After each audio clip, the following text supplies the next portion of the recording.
diplomu olmalı adam. Yəni belə sadə vətəndaşların özündən başlayaraq yuxarı strukturlara qədər hərənin öz səlahiyyət çərçivəsində belə bir etinasızlıq var.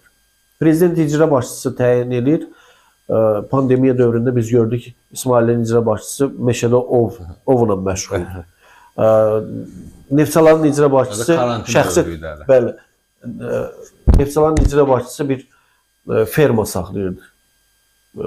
Yəni bu faktorlar olduqca çoxdur və icra başçıları öz vəzifələrindən sui-istifadə edərək böyük biznes şəbəkələri yaradırlar və rayonların torpaqlarını zəbt edirlər. Orada qanunsuz olaraq tikirlər. Yəni belə bir dövlətin verdiyi səlahiyyətlərdən istifadə edərək şəxsi maraqlarını reallaşdırmağa çalışır.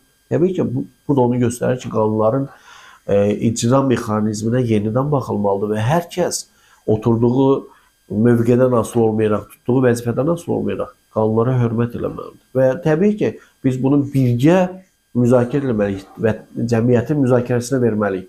Niyə bunlar baş verir və biz nə etməliyik? İndi sosial şəbəkələr kifayət qədər azadlıq var. Yəni, məmurların hərəkətlərinə bağlı vətəndaşlardan da o tələb olunur ki, mən məsələn bunu edərdim. Sosial şəbəkələrdə bunları ifşa etmək lazım.